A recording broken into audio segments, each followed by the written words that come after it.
Hello. Hello. Welcome, welcome. We'll get started in just a minute. Hi, I see everyone. Yay. Happy Tuesday, I think it is. May the 4th be with you. Yeah. Thank you. You're welcome. I see Candace had to turn her camera off. All good, Candace. Just admitting a couple more people here.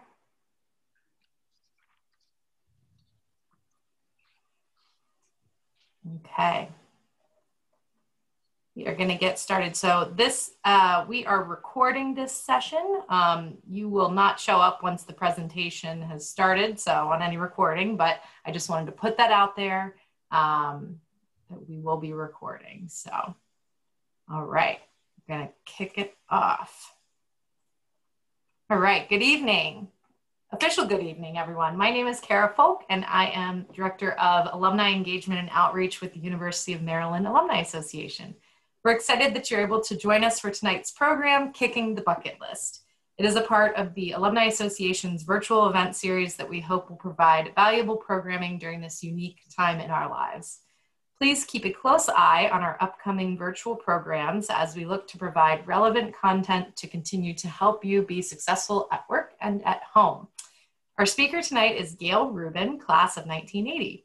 Gail is a certified thanatologist, a death educator who knocked him dead with her TEDxABQ talk, A Good Goodbye. She pioneered the Death Café movement in the United States and was one of the first people to coordinate Before I Die festivals in the US. All of these things I'm very interested in hearing more about. She is the author of 3 books on end-of-life issues and graduated from UMD in 1980 with a BA degree in communications and worked in television and public relations before becoming the Doyenne of Death. A Doyenne is a woman considered senior in a group who knows a lot about a particular subject. I had to ask how to say Doyenne. So we are thrilled to have Gail with us tonight. So feel free to give her a muted round of applause, or you can use your clapping button. If you have questions, comments, or shout outs during the event, please put them in the chat box, which I will monitor throughout the program, but we'll save the question and answer and asking Gail those questions for after the presentation. So with that, I'm going to hand the mic over to Gail. Welcome, Gail. Thank you for coming tonight. Thank you, Cara. Great to be with you. So thank you all who have your cameras on. I'd like to do a little poll to get us started.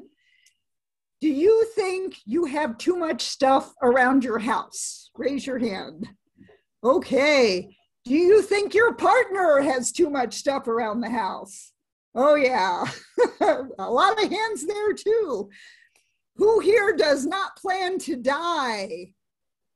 Yeah, even a few of those. Well, you know, despite great advances in medical care, humans do still have a 100% mortality rate. We are all going to die.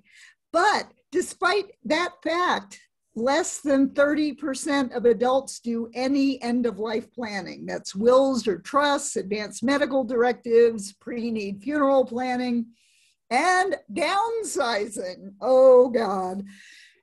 But you know what? We are much more willing to talk about our stuff than our mortal demise.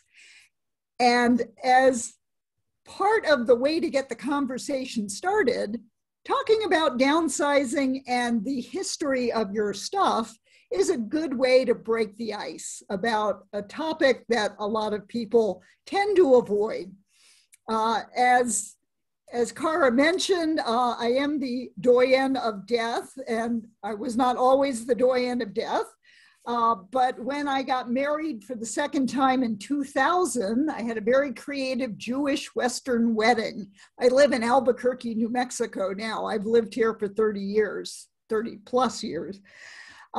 Everybody had such a great time at this wedding. I wanted to write a book about creative life cycle events and call it Matchings, Hatchings, and Dispatchings, about weddings and births and deaths. And it was the opportunity to do a monthly feature about weddings, births, and deaths that made me realize we got the most response about the death and funeral topic. So there's already plenty of creative books about wedding planning. We didn't need another one of those.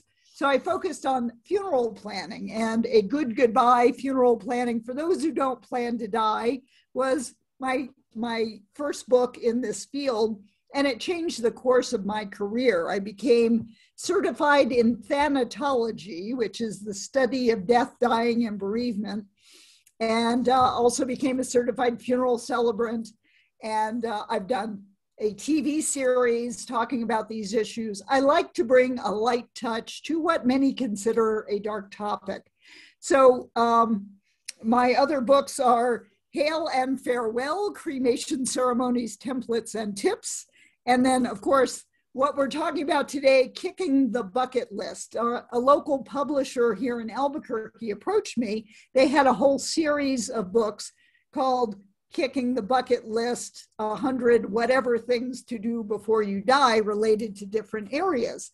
So 2/3 of this book is about downsizing and how to do it. And then the last third is about addressing end-of-life issues.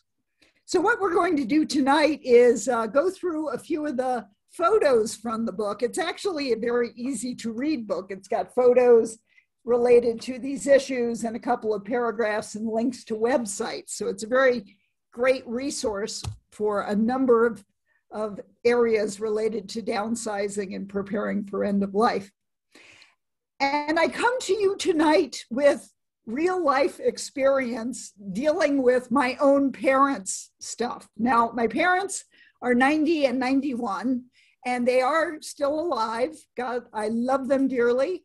And my parents are University of Maryland alumni as well. Well, they have been going back and forth between Florida in the winter and New Mexico in the summer. And when COVID hit, they got stuck in Florida for the entire year. And in fact, they actually got sick with COVID in January. And that was quite a crisis.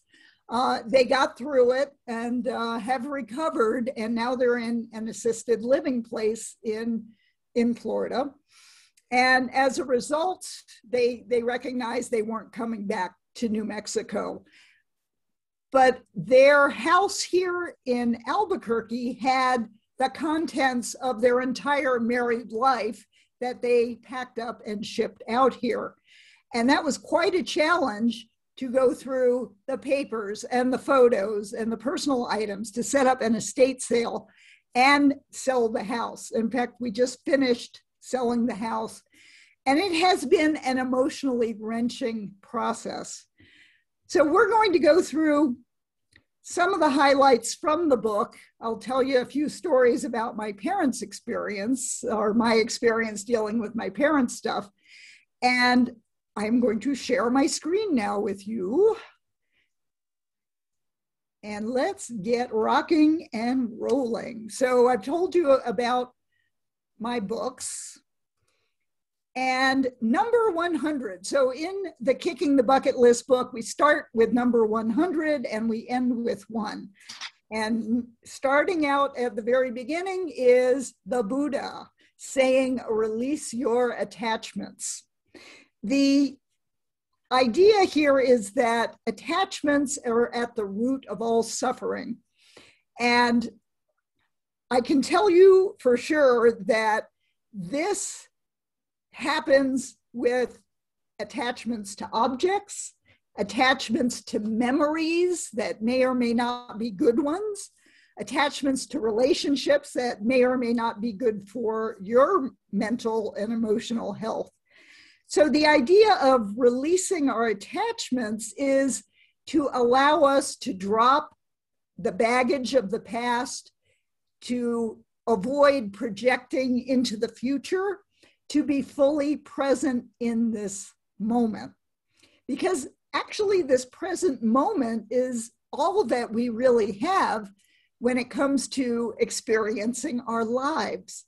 So, and as a result of downsizing my parents' house and the estate sale, They wanted to know what happened to the bedroom set. Their bedroom set was a wedding gift from my dad's parents to them.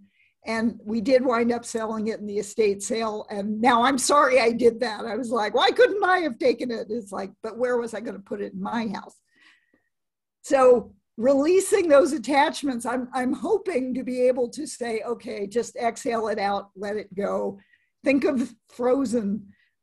So yes, let it go, release your attachments, and be present in this moment. Have you ever heard of Feng Shui, the Oriental science art of placement and energy flow in your home, in your office?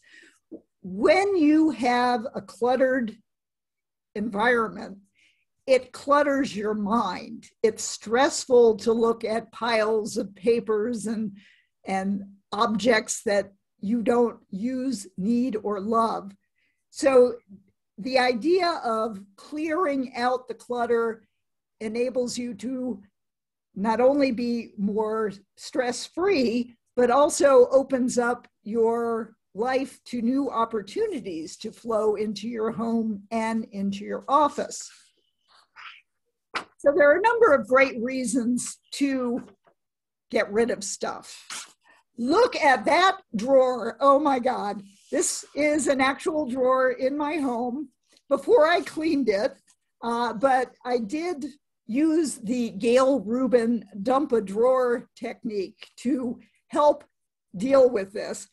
So this is the battery and the extension cord and the owner's manual kind of drawer, you know, when you don't know what to do with any particular things. I first discovered the dump a drawer technique when I was looking for something in my left-hand desk drawer. And I couldn't get the drawer open fully, which was really annoying. And so finally I unhooked the catches, took the drawer out, got a box, dumped everything in the drawer into the box, and then just picked out what I actually needed to put back in the drawer. And instant nirvana to look at a nicely organized drawer. It didn't take that long to actually do this. Plus I discovered there was just a lot of like promotional junk that you pick up at conferences and stuff in the drawer. So a small space that can give you a great feeling of achievement in a little amount of time. That's one way to approach it. Many of you may have watched the Marie Kondo Netflix series about her approach to clearing out the clutter. It's more of a category approach, but it's everything in that category. So you start with clothing. You take all of your clothes out of all of the drawers and closets and in any place you might have clothes, and you look at every object and you say, does this spark joy? So anything that doesn't spark joy, you can donate, you can sell, you can throw out, especially if it's old and ratty and nobody's going to wear it. And then it goes from clothing to books to what they call manga, so more papers all around, your more sentimental items, and then photographs. And you're working your way up in the hierarchy of emotional attachment to these things. And by doing the clothing and the books earlier on, you can sharpen your downsizing skills to make it easier as you go along. And you can also do this by area, you know, just a cabinet or a room, and just tackling a room at a time. Sometimes it helps to have a deadline if you've got a holiday coming up or, you know, visitors. Well, COVID, we're slowly opening back up. Maybe we'll have visitors sometime. So that's different ways to decide your approach to downsizing. One of the things that I discovered when I started working on downsizing at my parents' house, they moved out here in 2007. And I found this piece of paper which had these questions, which are on the screen, in my dad's office. It was dated 2007. That's when they bought the house and moved to New Mexico. And the questions are, do I use it? Do I need it? Does it bring joy to my life? So those are three very key elements. You know, if you say no to any of those, why hold on to it? Is it broken, damaged, or inoperable? Well, you don't need to hold on to it. If I lost it in a fire, would I replace it? And then it gets even bigger. You know, would I want to manifest it 100 times? What image and energy is ascending to the universe for me? Does it bring negative thoughts, emotions, or memories? If called to move this 5 times in a year, would I want to pack it and move it? And would this be a pleasure or use to my heirs? So if you're answering no to any of these questions, except for is it broken, you really don't need to be holding on to those objects. And that's a really good way to clarify how you feel about whatever you're holding on to. So, adventures in downsizing. That is a picture of me with a sombrero that I bought at a yard sale in Washington, D.C. before I moved out here to New Mexico. It has been hanging on my wall in various places where I've lived for decades, basically collecting dust. And while it's pretty and I kind of liked it, after several decades, I was ready to let it go. And one of the ways you can creatively let go is giving things away to somebody who would appreciate it. It makes you feel good. It makes them feel good. So I'm in this restaurant in Albuquerque called El Serape, which decorates with these colorful blankets and fancy sombreros. And the first time I went there, I said, ooh, the next time we come back, I'm going to bring my sombrero and just give it to them so they can decorate with it. And the next time I went, I brought it and I said, I would like to give you this to decorate the restaurant. They said, oh, thank you very much. And they gave me a free flan for dessert. So you can even be rewarded for your generosity. And you can do this with other items. I had a lava lamp that I had bought at a silent auction to help raise funds for an organization. And after a while, I was like, you know, this is not a great lava lamp. I think I'll get rid of it somehow. And I happened to go to an open house at my neighbor's across the street. I'd never been inside their house. And they had a room full of lava lamps. I said, I've got a lava lamp for you. So like attracts like. Feel free to donate those items that you want to get rid of. In kicking the bucket list, I recommend that you do more donating than trying to sell in a yard sale, a garage sale, an estate sale, because of that advice from the Buddha. Yes, we still have our emotional attachments to things, even though we've recognized I'm ready to let it go and get it out of my living space. And certainly I found that I was so glad we hired a professional to do the estate sale. She did an incredible job organizing everything, merchandising, rearranging, pricing. It's a lot of work. But if you donate, you can donate to different charities and get a tax credit on your tax return. So it's not like you're totally giving it away. You do get some financial benefit from that. But you can donate things like tools and paint and appliances and building materials to the Restore for Habitat for Humanity.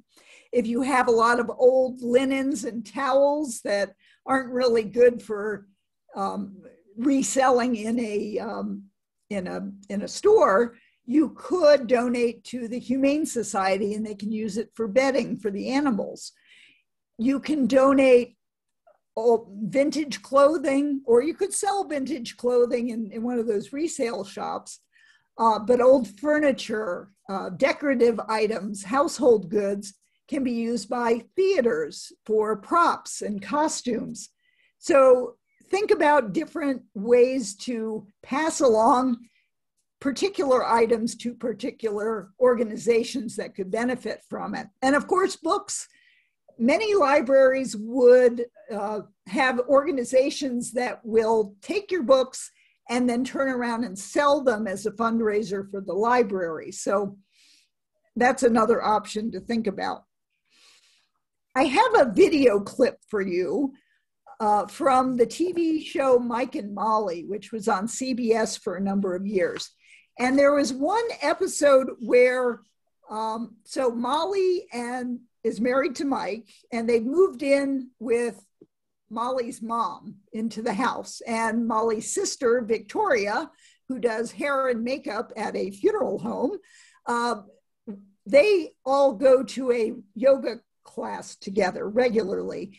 And at the beginning of this particular episode, they went to the yoga class, but they came back early because their yoga instructor keeled over dead while she was teaching the class. So this has prompted mom to have an existential crisis and really look at what's going on in terms of her own funeral plans, because her husband, who is the father of Molly and Victoria, did die and left her in the lurch. So let's watch this scene. Well, I just can't get over what happened yesterday. The more I think about it, the more I have to wonder. Shouldn't that yoga studio give us a refund for that class? Victoria, the woman just died. So I should call in a few days. That's what I'm doing. How'd you sleep? I didn't. Here. Stickers? Yeah, you each have your own color. I want you both to go through the house and mark anything you want after I die. What? Look, it's the best way to divide my stuff up. And that way you can kick back, relax, and enjoy the funeral I planned. There's going to be a calypso band. Okay, I'm doing this. Why not? Because no one is dying. You're perfectly healthy, Mom. Yeah, so was Kara. And she went downward facing dead right in front of us. 8 minutes into a $30 class. Come on, it'll be a fun game. I'll set the timer for 20 minutes, and you each get one steal. Victoria and I are not picking through your things like a couple of vultures. Are earrings 1 sticker or 2? 2. They should be 2.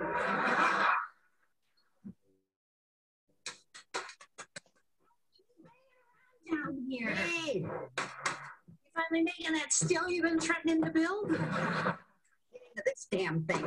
Well, did you have a key? Yeah. I just thought it'd be more fun to spend 20 minutes trying to open it with a freaking hammer. Sassy, give me the hammer. What's in here anyway? Who can remember? Old savings bonds, insurance policy. Just one stupid piece of the jigsaw puzzle that is my life. Well, you don't have to sort through all this stuff now. Yes, I do. You have no idea how hard things are going to be when I'm gone. I gotta be honest, things aren't that easy when you're here. I was completely blindsided when your father died. I had to plan a funeral, figure out bank accounts, bills, all while bawling my eyes out. I don't want you girls to have to go through all that. So it's decided you'll live forever. See what I can do. Right? Let's crack this clam open. See what kind of legacy you're leaving us.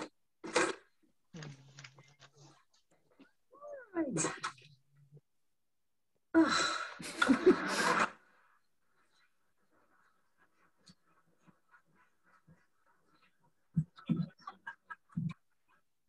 Your father sure knew how to frame a shot. So lesson number 1, get rid of the embarrassing items while you still can. I do have real life experience with this. Going through my dad's office, oh no, there were friends of his emailing him photos of naked women. And yeah, I had to get rid of it. So you never know when you're not coming back to deal with your own stuff. There's a serious lesson there. So, but you could see in this film clip how mom learned her lesson about having to deal with the paperwork, insurance policies. There is so much information entwined in our lives that if we are going to be kind to our loved ones, we'll be organized about pulling these things together. So we're going to transition into talking more about preparing for end-of-life issues here. When we're talking about the objects that we own, talk about your stuff. I love this image of this woman who looks like a princess receiving these various tributes. And they're kind of, you don't know why that guy is kneeling down with a giant egg. Somebody's got a flowering potted plant. The next person has a live ram. And the woman in the back is holding a tablet with writing on it. If you don't talk about your stuff, the objects that you leave will be just as confusing for your loved ones. So we want to tell the story behind those things that we hold on to and we treasure. Because that way, the people who are handling your estate will at least appreciate why you've got something and why it means something to you. Now, if you're not talking about the objects, you can label them with the story of how you came to have it. If it's a family heirloom, you know, what's the story behind this being passed down from generation to generation? You could also, if you want specific people to have an object, say on that label, give this to so-and-so. Or you could use the colored sticker approach that Mom and Mike and Molly wanted to do. There is a legally binding way to pass along objects, and that's to have a list attached to your will that would reference the object, who you want to have, and you sign and you date that list. So, you know, the value of something, what it cost when you bought it, where it came from, if the artist, if it's an piece of art, if that artist is famous. And if you have scrapbooks with photos of people that you think you're going to remember in 30, 40, 50 years, don't rely on your memory. Label those photos with dates and names, because trust me, I've gone back to look at some of my scrapbooks, and I was like, I know that guy was a boyfriend and I can't remember his name. Don't be like me. List your online passwords. If you fell off the face of the planet tomorrow, would anybody know how to shut down your social media, how to get into your smartphone, how to, you know, what you're charging on your credit cards, your bank accounts? There are so many parts of our lives that have an online password. You need some way to manage those. I personally am a big believer in just put it on a spreadsheet and put it on paper. But if you prefer, there are online password management systems. I currently do not trust them because it seems like everything gets hacked. But just recognize that online passwords, usernames are a very important part of planning ahead for end-of-life issues, because once you go, somebody is going to have to shut your accounts down. Oh, we have another film clip from Mike and Molly. So later in this episode, Molly, Victoria, and Mom are going to the lawyer's office. And this will lead us into some discussion of estate planning elements.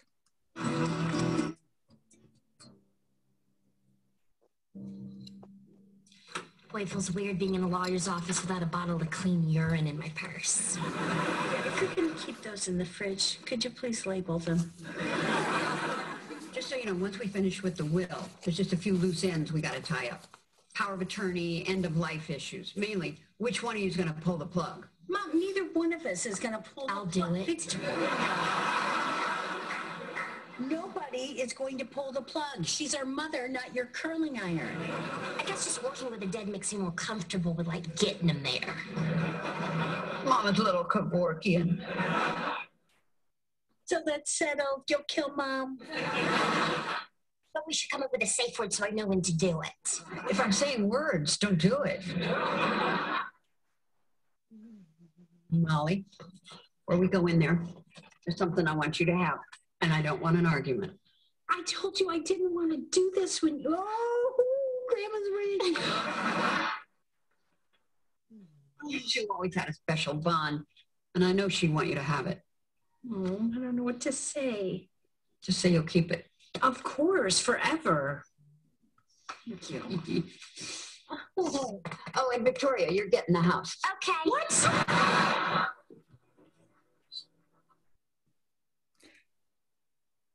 So we can question Mom's distribution of the assets, but the important point I want to get to right away is about your medical wishes. She's talking about which one of you is going to pull the plug. Well, you can write down your medical wishes using the 5 wishes form, which is a really great, easy to understand form where you name who's going to be the person who does your, talks to your doctors when you can't.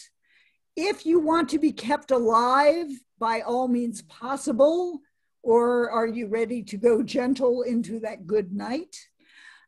There are 3 other wishes that talk about how comfortable you want to be, how you want to be treated, and what you want your loved ones to know. And basically, there are all sorts of really great statements that you can agree with, or if you don't agree with them, just cross them out.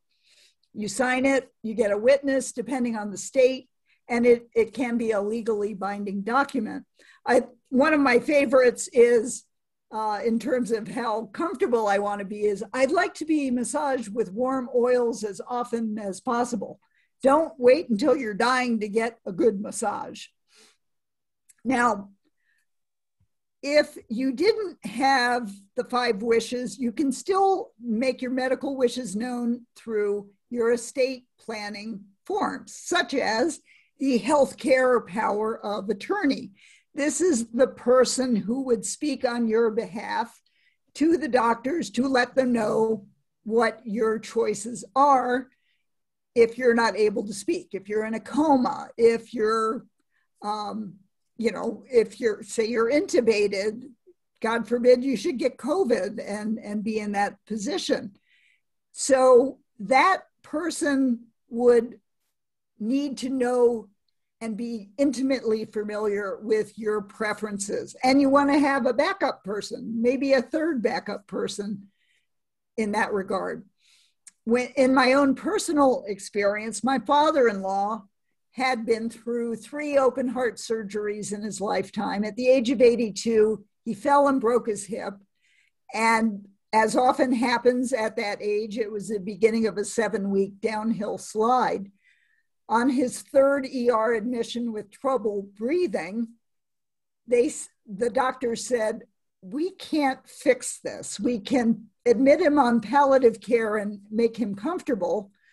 And my mother-in-law was his named decision maker, and she didn't want to make that decision because that meant he was going to die.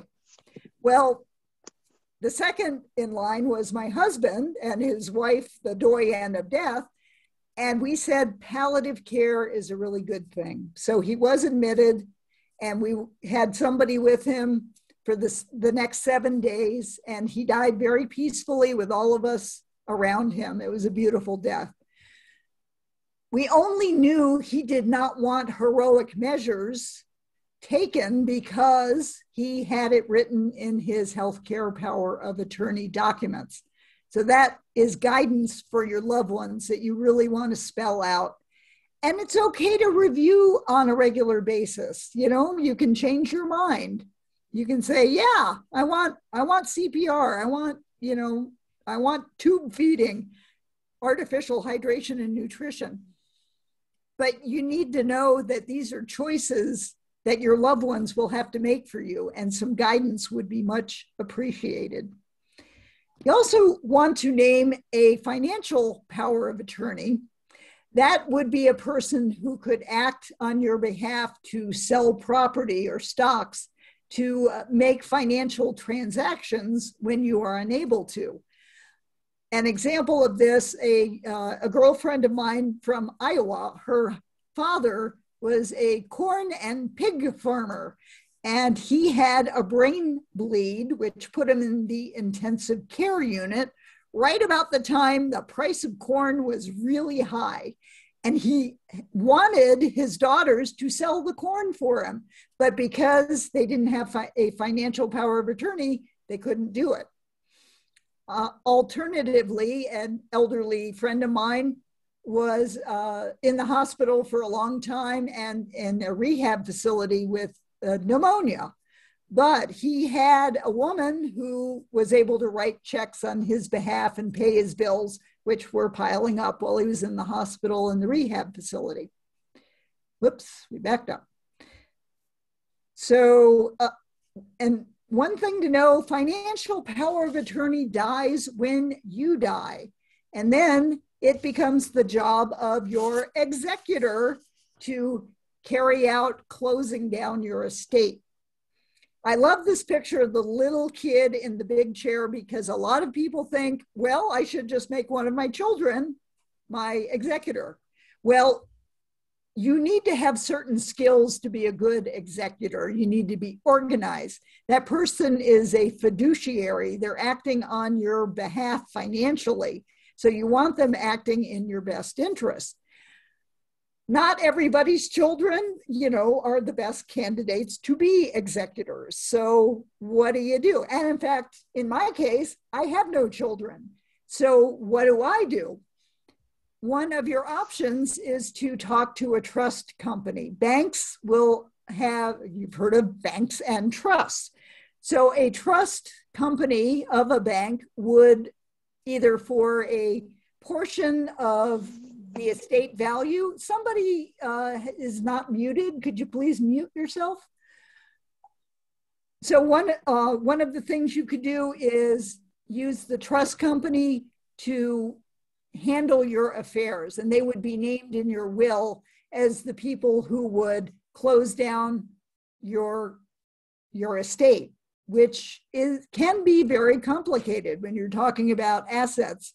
Houses, cars, bank accounts, insurance policies. There's a lot involved. And one of the other ways trust companies can operate is basically on an hourly basis. And by the way, if you ever are named as an executor for a person's estate, you can charge the estate for the time you spend working on settling the estate, which can include going to probate court. So think about that. So all of this is predicated on the idea that you've got a valid will in place. A will is prepared by anybody who's at least 18 years of age in sound mind. They prepare this on their own free will, not under duress. And so this would basically dictate who gets what of your stuff. Now, if you die without a will, the state that you live in will name who gets what for you. So if you don't want somebody in your family to inherit your stuff, this is one reason why you want to have a will. or a trust. A trust actually takes it a step further in terms of passing along your assets as well as keeping your estate out of probate court. Probate varies from state to state, and I am not an attorney, so I'm not giving you legal advice, but I would highly recommend that you find an estate planning attorney to help you with your will and estate planning documents. Something else to consider if you've got pets is making a pet trust. If you die before your pet does, what's going to happen to Fluffy or Fido? So you want to put part of your estate planning, think about putting money toward who will take care of your pet and putting together the pet's veterinary records and agree to have that person take your pet and have a secondary and a tertiary possible trustee.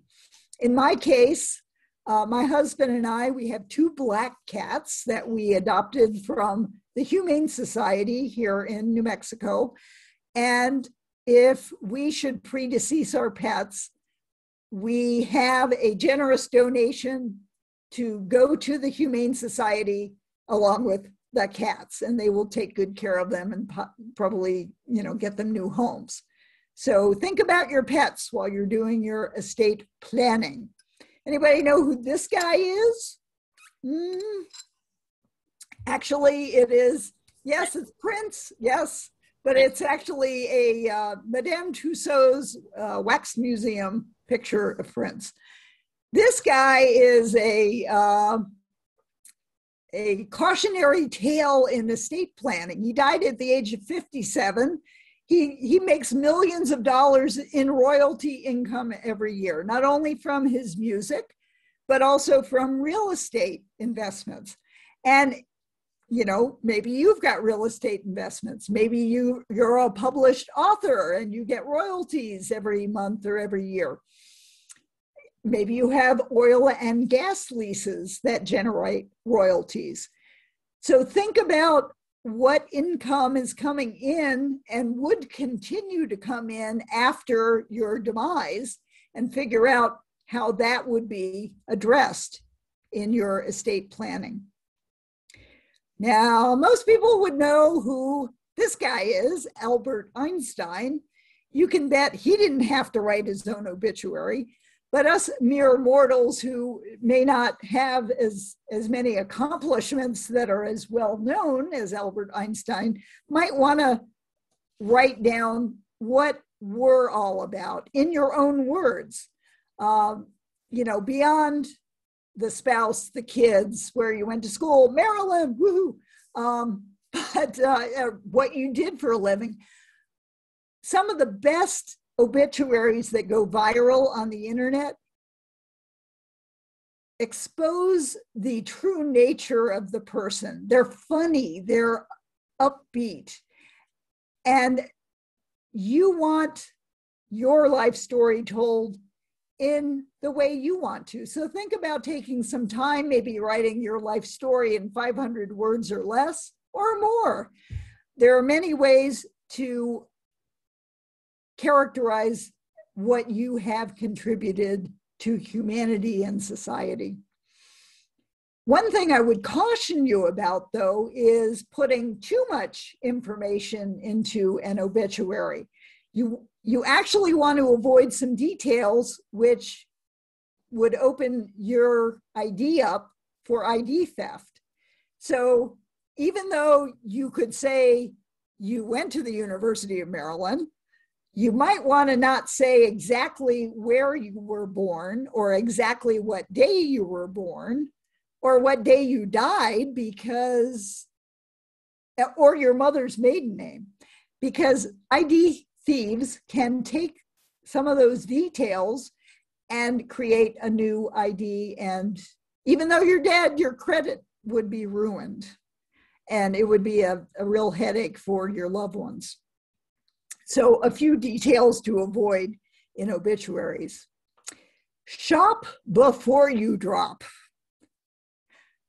This is my advice from my TEDx talk, where it's better to go and visit funeral homes and learn about what you need to know before anybody gets sick or is close to death's door. It's a fascinating shopping trip when you can laugh in the face of death, because death doesn't seem like it's such a big threat. Funerals are a very big consumer issue, and you want to get educated when it's not a pressure decision to be made. I highly recommend checking with at least 2 and more likely 3 different funeral homes to meet their people, see their facilities, check their prices, and just figure out what you might want. Do you want burial? Do you want cremation? What's going to be done with the cremated remains after you're cremated? Because that is not the end when you die and get cremated. Use hospice sooner rather than later. I've told you about my father-in-law and palliative care, and palliative care is available even if you don't have a terminal illness. I highly recommend, if as you get older, using a gerontologist to go through all those medications that might get prescribed. And if it comes to the point where you or a loved one is diagnosed with a terminal illness, rather than pursuing aggressive treatments, you might just consider hospice, because there are scientific studies that show people who use hospice generally tend to live longer and better for the rest of their days than those who pursue aggressive treatments. And Medicare pays for hospice, so something to know. Make your funeral plans. So this is different from shopping around for funeral arrangements. If you have bought a burial plot, there's extra costs with the cemetery. There's opening and closing the grave, getting the marker, in addition to the casket and the arrangements with the funeral home. But also, what kind of party would you want to celebrate your life? This is something that is so open to interpretation. And in this era of COVID, many families have had to have Zoom memorial services, online Shiva visits. It's a brave new world that we find ourselves in when it comes to getting together with the people that we love when someone we love dies. So do your loved ones a favor and give them at least an idea of what you might want to help recognize your life and your death. Here's something a lot of people don't know about or don't think about. Funerals are the parties no one wants to plan. And what is key to a party is a guest list. And when you're talking about a funeral, usually you've got to get in touch with people and get them to commit to coming to a funeral, very often in less than a week's time. So having a personal contact list is very helpful. Now, most of us would have our contact lists on our smartphones. And again, this is why you want other people to know how to get into your locked smartphone to be able to access the contacts. Again, I prefer paper. I did put together a planning resource called the Family Plot File, which you put all of your contacts into a spreadsheet, and then it has forms for outputting as labels or phone lists or email lists. And that's something you want to do. It used to be we had our personal paper phone books, or mom's personal phone book in the kitchen or the den. So think of how you would want people to get in touch. I know my dad's been very organized about this and has provided updated spreadsheets of our personal family and friends list. We're getting down there. Number 2, talk to your family. Because you are on this call today, you have an excuse to talk to your family. I heard from Gail Rubin, the Doyenne of Death, and we need to talk about these issues. And there are many online resources to help you get the conversation started. To talk about your medical wishes, there is the Conversation Project, which was started by the columnist Ellen Goodman. That's a great way to talk about what your medical wishes are. The National Funeral Directors Association has a program called Have the Talk of a Lifetime, which gives you questions that you can answer and get the conversation started just about so many different parts of your life and how you experienced it. I offer at agoodgoodbye.com an executor checklist from the Kicking the Bucket List book, 50 items that you need to do as the executor, which will give you guidance for that.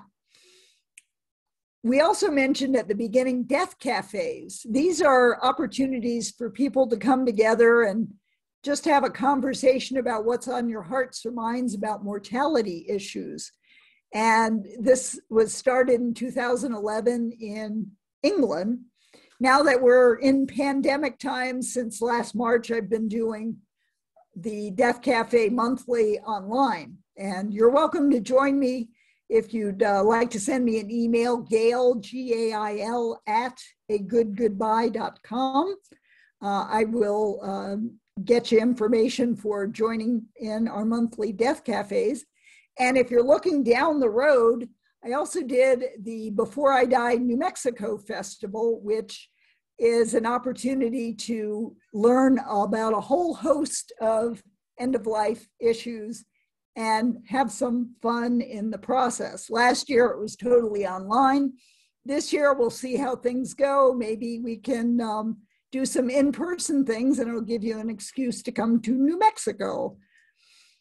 And number 1, enjoy your life. All this discussion of mortality makes us better appreciate every single day. And as we said at the beginning, all we really have is this present moment.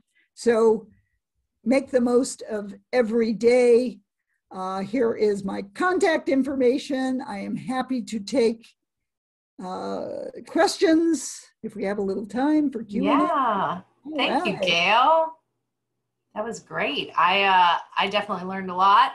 We have a couple questions coming into the chat. Let me locate. So, Arlene. Can you quickly put up your contact list again? I lost it. I didn't. I'll take a picture. Oh, okay.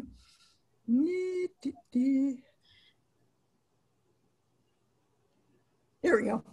Yeah, everyone, get out your pen and paper or iPhones or. Great. Thank you. Yes. Great. Thanks. And Arlene, did she? If this is the same Arlene, did she answer your question about palliative care? This is the same Arlene. Maybe it's a different Arlene. So there was a question someone asked about. Yes, Arlene, you're off mute. Did you? I asked about the most form. Okay, so that's different. I'm sorry. Okay, so yeah, depending on what state you're in, most medical orders for life-sustaining treatment or POLST, which physicians' orders for life-sustaining treatment, that is actually a document that you can fill out with your doctor, which will make it in your medical file. So that is a way to say, yeah, I don't want CPR, and make sure that you get DNR, do not resuscitate, should you go to the hospital.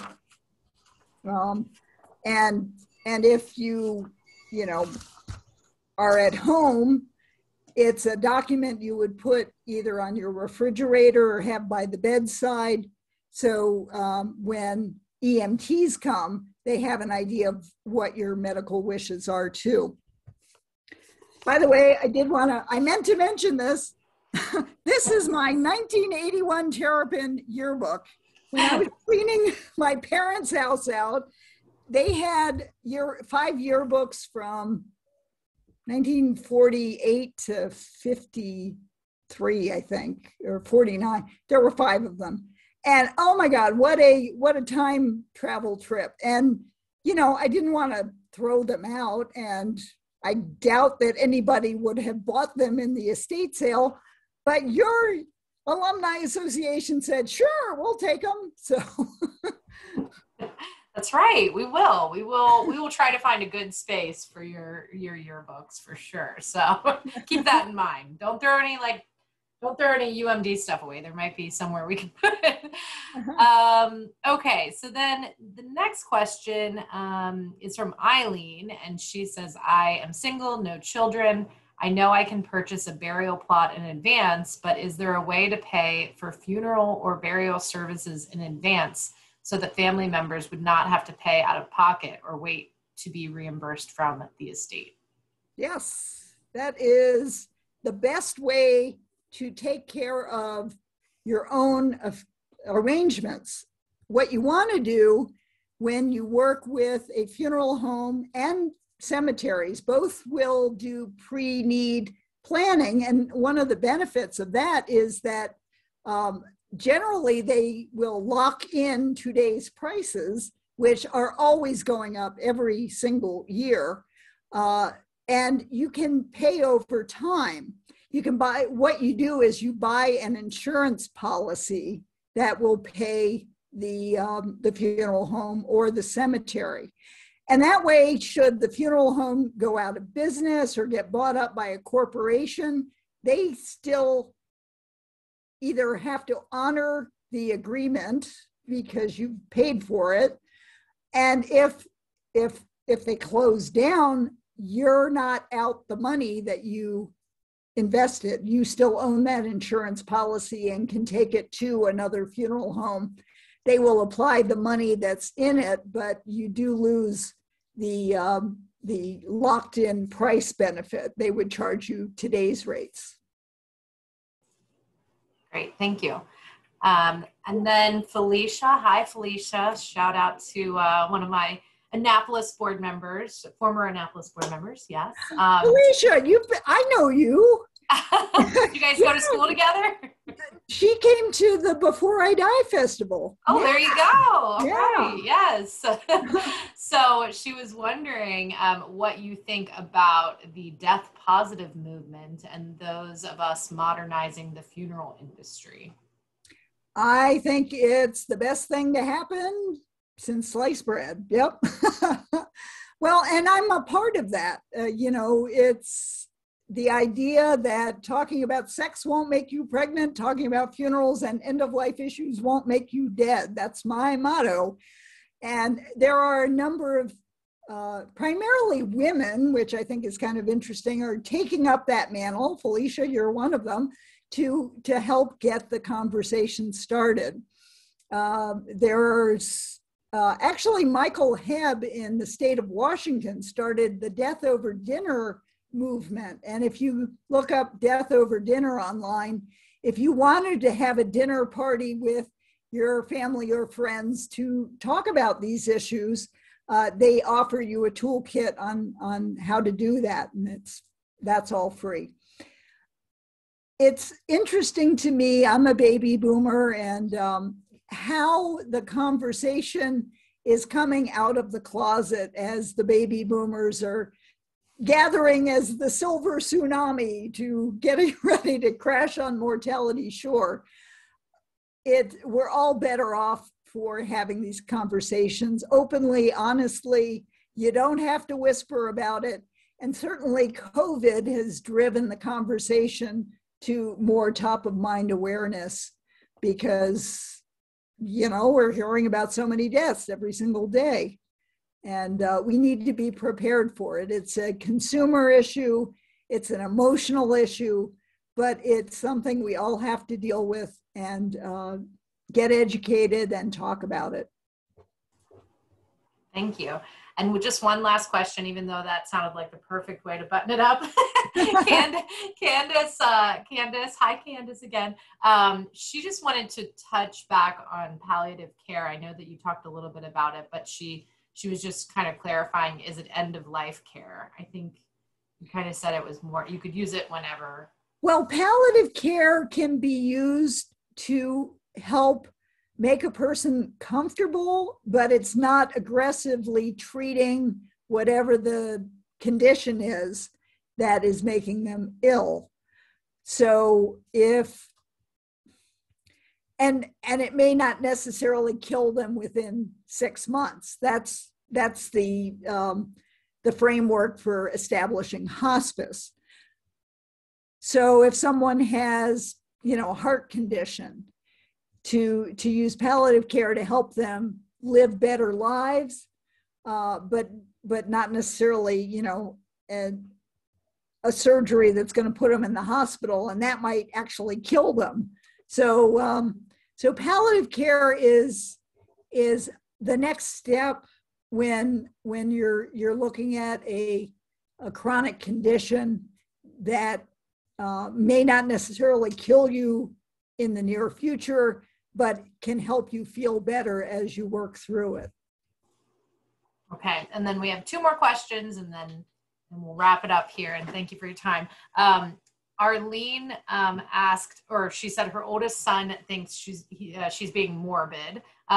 She got Ellen Goodman's booklet. So are there any ideas other than that to kind of help him pass this? You know what? There's a woman who has a YouTube channel, and Felicia, I'm sure, knows about Caitlin Doty, who is, her channel's called Ask a Mortician. She's also got several New York Times best-selling books. She has a wicked sense of humor, and her earlier videos were all about describing things related to death, which are actually interesting and answer a lot of questions. And I have my own YouTube channel as well, and I cover a whole host of different things. So I would say check out some of the YouTube channels for some of the death educators. We're not morbid, and it isn't morbid to talk about death because it's going to happen to us all. Thank you. That's helpful. I immediately went to the page. It looks interesting. Can you just spell Caitlin Doty? I think Doughty. Yeah. Caitlin. And I put that link in the chat if you want to go to the YouTube. Oh, okay, thanks. Yeah. And I know that my mom sent me and my sisters the list of things. So we did the highlighting and all of that this past summer, probably due to COVID. So like you said. So last question from a different Arlene. Have you ever addressed ethical wills suggested in the book, The Beauty of What Remains? In fact, I did a speech about ethical wills and the book of Ecclesiastes. In the Jewish tradition, some synagogues have a program where when you turn 50, you get to study the book of Ecclesiastes with other people who have turned 50. By then, you're an elder of the congregation and you're considered, maybe you know something at this point in your life. And the idea is, Ecclesiastes is a really interesting book because that's where we get the phrase, there's nothing new under the sun, and vanity, vanity, all is vanity. And everything's going to crumble to dust. But this is where we discover what is of value and what lives on. Used to be when you created a will, it was actually a will and testament. And the testament is that part where you say, this is what I find is a value that I hope you find a value. So writing an ethical will can be a letter to your loved ones. It could be a story from your life that had a particularly strong lesson. Yes, there are many ways to write an ethical will. And in fact, it could serve as a great reading at your own funeral or memorial service. So definitely check out the book of Ecclesiastes and think about what life lessons you might want to leave for your loved ones. Great. All right. That, I think, buttons it up. So thank you for attending tonight, everyone. And thank you to our speaker, Gail Rubin. If you would like more information, please go to her website, agoodgoodbye.com. I'll also put that in the thank you email. You can also find her book I just Googled, found it on Amazon. And keep an eye out on our Alumni Association calendar for future events, both virtual and pretty soon in person, which is exciting. But we hope to continue doing virtual events. Otherwise, thanks again for coming. Have a great evening and go Terps. Thanks, Gail. Thank you. All right. Bye, everyone. Thanks. Thank you, Gail.